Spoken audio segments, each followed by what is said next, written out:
My girlfriend said, "We're basically married." I replied, "That won't work." Then I declined her Venmo request, kicked her off my couch, saved every message, and I smiled because the judge called it harassment and signed a 1-year no-contact order. I, 32 male, met my girlfriend, 29, on Hinge back in January. We hit it off pretty quick. She was funny, cute, seemed to have her life together. She worked as a marketing coordinator at some mid-size firm. I'm a software developer. Normal jobs, normal lives. 4 months in, things were going decent. Not crazy serious, but like we were seeing each other a few times a week, staying over at each other's places. I'd met some of her friends. She'd met mine. Standard relationship stuff. Then Tuesday happened. She came over to my place after work. I was making dinner. Nothing fancy, just pasta and chicken. She was quiet, which was weird because she usually talks non-stop about her day. Just sat at my kitchen counter scrolling her phone. "You good?" I asked. "Yeah, just had an interesting day." "Yeah, what happened?" She set her phone down. "I quit my job. I stopped stirring the pasta." "Wait, what? Like you gave your 2 weeks?" "No, like I walked out at lunch, told them I was done." My brain just stopped for a second. Okay, did something happen, like harassment or something? No, nothing like that. I just wasn't happy. It wasn't fulfilling me, you know. I was miserable going in every day. Life's too short for that. I mean, fair point, I guess. So what's your plan? "You got something else lined up?" She smiled, like actually smiled. "That's what I wanted to talk to you about." Red flag should have gone up right there. I'm going to take some time to figure out what I really want to do. Explore my options, maybe take some online courses, really find my passion. Cool. That's how long you thinking? However long it takes, could be a month, could be 6 months. I need to not rush it. I serve the pasta trying to process, right? But you've got savings to cover your expenses while you do that. She took a bite. Casual as hell. So that's the thing. My rent $1,600, then car payment, insurance, phone bill, groceries. Yes, I'm at like $2,800 a month, maybe $3,000 if I'm being realistic. Okay, so you need to find something pretty quick then. Even part-time would help bridge the gap. Actually, I was thinking you could help me out. I just stared at her. Help you out. How? Cover my expenses for a bit until I figure things out. It's really not that much for you. You make good money. I actually laughed. Not to be mean. Just what? We've been dating 4 months. I'm not paying your bills. Her whole face changed. Are you serious right now? Yeah, I'm serious. You made a choice to quit without having another job. That's your decision, but I'm not funding it. I thought we were building something here. I thought you cared about me. I do care about you, but there's a massive difference between caring about someone and becoming financially responsible for them. It's temporary. It's not like I'm asking you to support me forever. How temporary? A month, 6 months, a year. You just said you don't know how long. She stood up. This isn't about the timeline. This is about you not supporting me when I need it. Supporting you how? You quit your job knowing you couldn't afford it, and now you want me to fix it. We've known each other 16 weeks. Stop saying that. Stop reducing what we have to some number. Then what would you call it? She crossed her arms. We're basically married. I legitimately choked on my wine.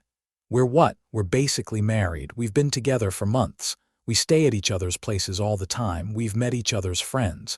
You're supposed to support your partner. We're not married. We're not engaged. We haven't even had the "are we exclusive" conversation. Oh, so you're seeing other people then? Her voice went up like 3 octaves. That's not what I'm saying. What I'm saying is you can't quit your job and expect me to pay for everything after 4 months of dating. That's insane. She grabbed her purse off my counter. You know what? I can't believe how selfish you're being right now. I thought you were different. I thought you actually gave a damn about me and my happiness. Your happiness isn't my financial responsibility. We'll see about that. And she left. Just walked out of my apartment, left her half-eaten pasta on the counter. I sat there for like 20 minutes just staring at the door thinking, what the hell just happened? Update 1. Okay, so it's been about a week since the whole "we're basically married" explosion at my apartment, and holy hell, it got so much worse. The next morning after she stormed out, I woke up to a text. "I'm sorry for getting upset. I know it was sudden. Can we talk?" I should have left it alone, but I called her, tried to be reasonable. Look, I get that you hated your job, but quitting without any plan and expecting me to cover your bills isn't realistic. I'm not asking you to support me forever. Just until I figure things out and get back on my feet. How long is that? I don't know. That's the whole point of taking time to figure it out. Then get any job while you figure it out. Starbucks, Target, restaurant, whatever. Something to cover your expenses. Long pause. Then those jobs are beneath me. I have a bachelor's degree. There it was. Your degree doesn't pay your rent. A paycheck does. If you really cared about me, money wouldn't matter. We've been dating for 4 months. I'm not in love with you. The silence on the other end was intense. Then she hung up. Didn't hear from her for like 2 days. I actually started thinking maybe she'd accepted reality and moved on. Lol, nope. I was at my desk working when my phone buzzed. Venmo notification. I opened it and just stared. She'd sent me a request for $2,800. The note said, April expenses. Thanks, babe. I declined it immediately. My phone started blowing up. Why did you decline? Hello, I need this money. My rent is due in 3 days. I texted back. I'm not paying your bills. We talked about this. I'm going to be homeless. My landlord already sent me a notice. Then get a job. Target down the street from you is hiring. You're really going to let me become homeless? You're really going to try guilting me into paying for a decision you made without talking to me? She called me. I didn't answer. She called again and again 17 times in a row before I turned my phone on. Do not disturb. The texts kept coming though. You're abandoning me when I need you most. I can't believe I trusted you. You said you cared about me. My mom was right about you. You're just using me like every other guy. I muted the conversation. Then her best friend started texting me. Hey, she's really going through it. Can you please just help her out? She's falling apart. She quit her job with no backup plan. That's not my emergency. She thought you guys were serious. She thought you'd be there for her. We've been dating 4 months total. We never discussed combining finances or being responsible for each other's bills. Wow, you're actually heartless. I blocked her too. Couple days after that, I got home from work around 6:30 and there's someone sitting on the curb outside my building with a suitcase. My ex-girlfriend, what are you doing here? She looked up and her eyes were all red and puffy. My roommate kicked me out. She said, if I can't pay my rent, I need to leave. So I'm here. You can't stay here. Where else am I supposed to go? Your mom's place, a friend's couch, a hostel. I don't know, but you're not staying with me. My mom lives in Arizona. My friends are all busy with their own lives. You're my boyfriend. You're supposed to help me. I'm not your boyfriend anymore. We're done. Her jaw literally dropped. You're breaking up with me because I need help. I'm breaking up with you because you made a huge financial decision expecting me to bail you out, and now you're showing up at my apartment with a suitcase after 16 weeks of dating. This is not normal behavior. I have nowhere else to go. She started full-on sobbing, loud, ugly crying right there on the sidewalk. An older lady walking her dog gave me this disgusted look. Perfect. You have options. You're just refusing to take them because you want me to be your solution. I'm not doing it. Please, just a few nights just until I figure something out. And here's where I screwed up. The crying, the suitcase, the whole helpless act. I caved a little. 3 days. You sleep on the couch and you spend those 3 days applying to every job you can find and figuring out your next move. The tears stopped pretty much instantly. Thank you, baby. I knew you still cared. That should have been my sign to backtrack immediately. That first night she ordered Thai delivery like $50 worth. Can you get this? I'll pay you back when I'm working again. No, you're broke, remember? Make something from the kitchen or order something cheap. She looked at me like I'd suggested she eat out of a dumpster. Ended up making ramen with this massive attitude about it. Next morning, I left for work early, texted her. Job applications today, serious ones. Got home that evening around 600. She's on my couch wearing my hoodie, eating my expensive chips, watching Netflix. How'd the job hunt go? Good. I applied to a bunch of places.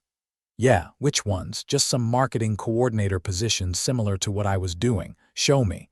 What? Show me your applications. She got all defensive. Why do I have to prove it to you? Because you're staying in my apartment for free. Show me. She pulled out her laptop real slow, opened it up. I looked over her shoulder. No job sites, no applications, just Netflix history and Instagram. You didn't apply to anything. I was doing research first. I need to make sure the companies align with my values. Pack your stuff, you're leaving. What? It's almost 7:00 p.m. Where am I supposed to go? Not my problem anymore. The deal was you spend these days finding a job in a place. You spent it on my couch lying to me. She tried crying again. Full waterworks. I just stood there with my arms crossed waiting for her to finish. When she realized it wasn't working, she started packing, moving super slow, glancing at me every few seconds like I was going to change my mind. I didn't. At the door, she tried one more time. You're really going to throw me out with nowhere to go. You threw yourself out when you lied to me. Every choice that got you here was yours. I'll never forgive you for this. Okay. She left. I locked the door behind her, changed my Netflix password, and checked to make sure nothing was missing from my apartment. An hour later, unknown number. This is her mother. You should be ashamed of yourself, treating my daughter like garbage. She loved you and this is how you repay her. Blocked. My buddy came over with a 6-pack. Dude, you dodged a tactical nuke. Yep, update 2. It's been like 3 weeks since I kicked her out and I genuinely thought it was over. I was wrong. So wrong. First couple days after, I kept getting texts from random numbers, different phones, texting apps, burner numbers, all the same guilt trip stuff. You destroyed my life. I lost everything because of you. You led me on and abandoned me. You owe me. I didn't respond to any of them, just screenshot everything and saved it in a folder. Then she went nuclear. I got home from work on a Wednesday and there's 2 cops at my building entrance, talking to my doorman. They see me and walk over. Are you my name? My stomach dropped. Yeah, that's me. We need to talk to you about a report filed by your ex-girlfriend. They came up to my apartment. I was trying to stay calm, but internally freaking out. She filed a report saying you illegally evicted her and stole her belongings. Says you owe her money and property worth about $300. Officers, she was never a tenant here. She's not on my lease. Never paid rent. She stayed here 3 days as a guest after she lost her housing. I asked her to leave. She did. I don't have any of her stuff. Can we look around? Absolutely. They walked through my whole apartment, checked closets, drawers, everything. Found nothing because there was nothing to find. She also says you promised to support her financially and then went back on it. We dated for 4 months. She quit her job without telling me and expected me to pay her bills. I said, no, that's not illegal. The older cop sighed, no, sir, it's not. Do you have any documentation of the timeline? I pulled up my texts, showed them everything. When she told me she quit, the Venmo request, her showing up with a suitcase, all of it. All right, we're marking this as unfounded, but keep those messages. If she escalates, you might need a restraining order. She's escalating. Filing false reports is escalating. Watch yourself. They left. I immediately called my brother who works as a paralegal. He told me to document absolutely everything from this point forward. Good timing because 2 days later my building doorman called me. Hey man, your ex-girlfriend is in the lobby. She's demanding to come up saying she lives here. She doesn't live here. Please don't let her up. She's getting pretty aggressive. Should I call the cops? Yes, he did. They showed up and escorted her off the property. I went down to the management office the next morning and filed a trespass notice. She's officially banned from my building now. Then it got even more unhinged. My boss called me into his office randomly on a Thursday. I was legitimately terrified, so I got an interesting email. Someone filed a harassment complaint about you. What? From who? Your ex-girlfriend apparently says you're creating a hostile environment for women and that you're misogynistic and abusive. I just sat there. She doesn't even work here. I'm aware. Want to tell me what's going on? I explained everything. The whole story. Showed him the texts, the police report she'd filed, the timeline, all of it. He actually started laughing. So she's mad you wouldn't fund her unemployment after 4 months of dating. That's the summary. Yeah, this isn't a company matter. I'll respond that she's not an employee and her personal grievances aren't our jurisdiction, but document everything. She sounds unstable. Already doing that. That night, I got an email from her mom, like a full-page essay about how I destroyed her daughter's life, how I was supposed to be the one, how I manipulated her into quitting, never happened, and how they were exploring legal options for emotional damages. I forwarded it to my brother. He had a lawyer friend draft a cease and desist letter, sent it certified mail to both of them. Basically said, "Stop contacting me. Stop filing false reports. Stop harassing my workplace or we'll pursue charges and a restraining order. Cost me $300, worth every penny." The messages stopped for about 4 days. I thought maybe the legal letter scared them off. Then I got another Venmo request. $8,400 this time.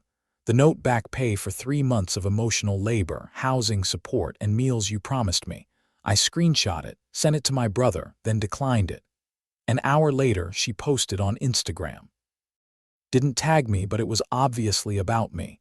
When you give someone everything and they throw you away like trash. When you trust someone and they show their true colors. I'll never make this mistake again. To everyone asking, I'm okay. Barely, but I'll survive this betrayal. The comments were split. Half her friends going, "You deserve better, Queen." The other half, people who apparently knew the real story, going, "Girl, you quit your job and expected him to pay for it after 4 months. That's on you." She deleted it within an hour, but my buddy screenshot it and sent it to me. Started getting texts from mutual acquaintances. "Heard what happened with you guys. She's telling people you were financially abusive. Let her. Anyone who actually knows me knows that's BS." But I made a Google Drive folder anyway.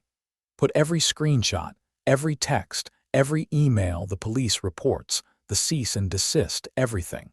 Labeled it evidence just in case she tried to publicly destroy my reputation. Last week, she showed up at the coffee shop I go to every morning. I was in line and she walked in, saw me, and completely lost it. There he is, the guy who ruined my life.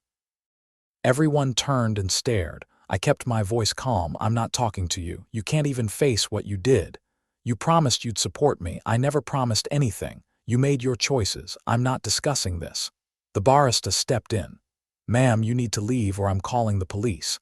He emotionally abused me. He owes me money." "Ma'am, fine. Everyone here should know what kind of person he is."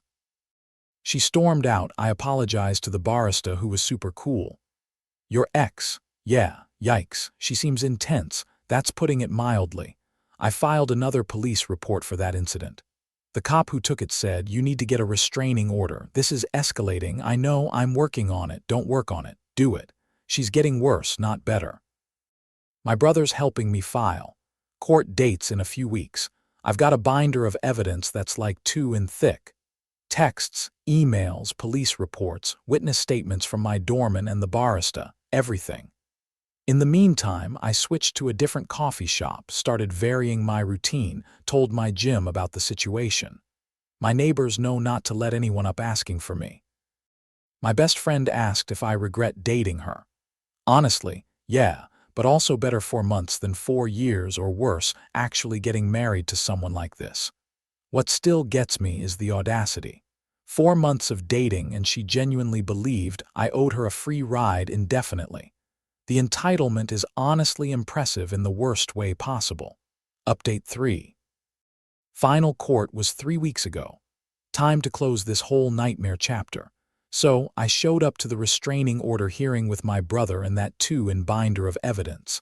She showed up with her mom and her own binder. Apparently, she thought she could fight fire with fire. Judge asked if she contested the order. Yes, he's lying about everything. "Ma'am, the petitioner has extensive documentation, text messages, police reports, multiple witness statements. What documentation do you have?" She pulled out her binder. It was full of printed screenshots of our texts from when we first started dating. The cute early stuff. "See, look. He said he cared about me. He said he wanted to be with me. That's a promise." The judge looked exhausted. "Ma'am, that's called dating. Those are not legally binding financial commitments." But he knew I was going to quit my job. I spoke up. "Your Honor, I found out after she'd already quit. There was no prior discussion." The judge flipped through my evidence, the text showing she told me after the fact. The Venmo requests, her false police reports, the trespass notice for my building, the harassment at my workplace, the coffee shop incident, everything. Ma'am, you quit your employment and expected your boyfriend of 4 months to financially support you. When he declined, you engaged in a pattern of harassment, including filing false police reports, contacting his employer with unfounded allegations, trespassing on his property, and confronting him in public establishments. This is textbook harassment. He emotionally abused me. Do you have any evidence of abuse? He made me feel worthless by declining to pay your rent. Silence. Her mom tried to jump in. Your Honor, my daughter is struggling financially.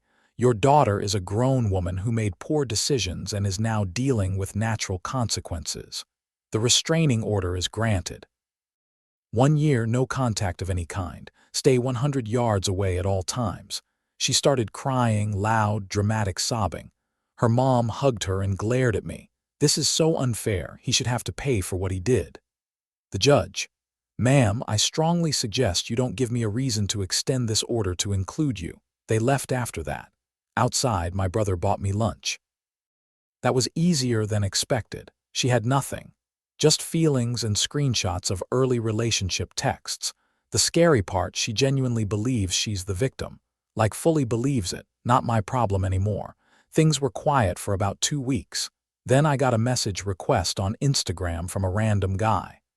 Hey man, weird question, but did you date her name? Red flag central.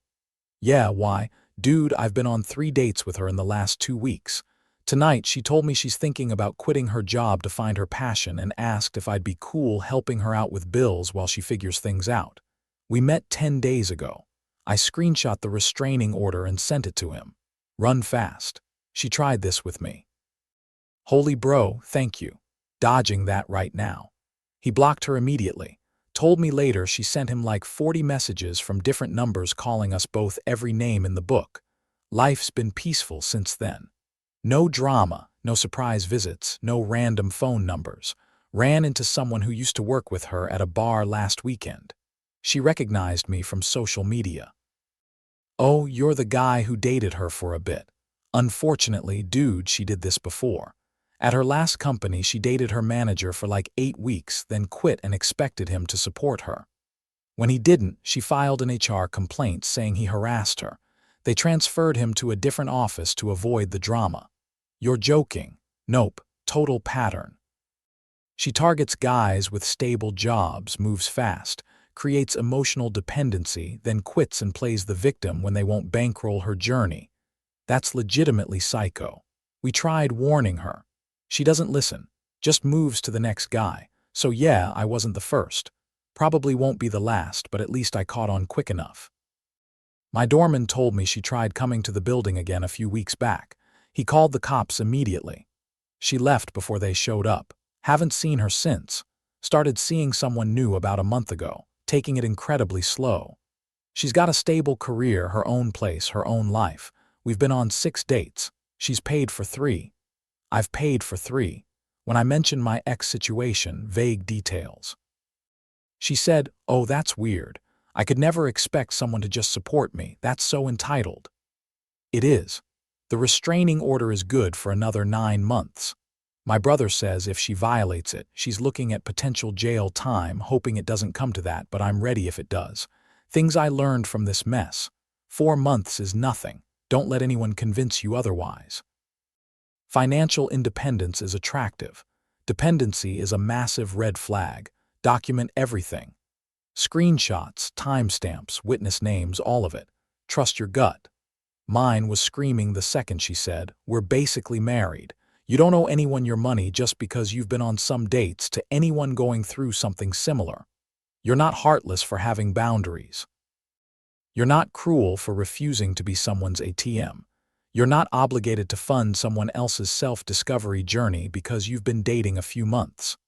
My ex-girlfriend thought 16 weeks, and some sleepovers meant I owed her a free ride for however long she felt like taking. She was wrong. The court agreed. My life's significantly better without that chaos. Final thing to my ex. If you're reading this, I don't hate you. I genuinely hope you figure yourself out.